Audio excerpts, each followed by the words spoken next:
વડોદરા મહાનગરપાલિકાના પૂર્વ મેયર નિલેશ રાઠોડ અને પત્રિકા કાંડમાં જેમની સામે આરોપ હતા એ અલ્પેશ લિંબચિયા વચ્ચે ચાલુ સભામાં બોલાચાલી થઈ હતી। સભાની ગરિમા ન ખરડે તે માટે તેઓને સાથી કાઉન્સિલર દ્વારા શાંત કરવામાં આવ્યા હતા। ચાલુ સભામાં એક જ પક્ષના બંને કાઉન્સિલર પૂર્વ મેયર અને પૂર્વ શાસક પક્ષના નેતા વચ્ચે તૂતુ મેમેથી વાતાવરણ ગરમાયું હતું। પૂર્વ મેયર નિલેશ રાઠોડે ચાલુ સભામાં પૂર્વ શાસક પક્ષના નેતાને ચુનૌતી આપી હતી। પૂર્વ મેયર નિલેશ રાઠોડે અનુરોધ કર્યો આવનારી સભામાં પત્રિકા કાંડ મુદ્દે ખુલાસો કરવામાં આવે। જો આક્ષેપ સાચા ઠરે તો પૂર્વ શાસક પક્ષના નેતા સ્વૈચ્છિક રાજીનામું આપે। જો આક્ષેપ ખોટા સાબિત થશે તો હું કોઈ પણ દિવસે સભામાં બેસીશ નહીં તેમ પૂર્વ મેયર નિલેશ રાઠોડે કહ્યું હતું। વારંવાર આવી રીતે સભામાં વાતાવરણ દોડવાનો સવાલ નથી। તો શું છે? દૂધનું દૂધ ને પાણીનું પાણી થઈ ગયું છે। શરમ આવી જોઈએ, શરમ આવી જોઈએ, શરમ કે એક થાળીમાં ખાય અને એમાં થૂકો છે।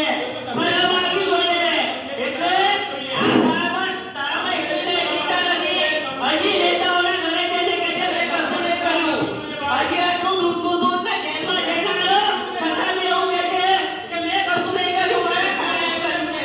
શરમ આવી જાય, ઘરની બહાર નીકળતા શરમ આવી જોઈએ। અને સાબિત કરે, ઓ સાચો સાબિત કર કે મેં આ કર્યું છે।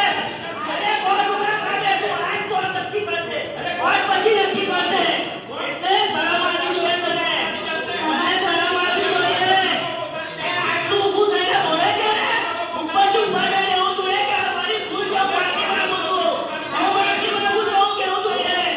એટલે શું મને તું કરવાનો છે? હું ચૂપ બેઠો છું, તું ચૂપ નહીં બેઠો, હું ચૂપ બેઠો છું, તું ચૂપ નહીં બેઠો।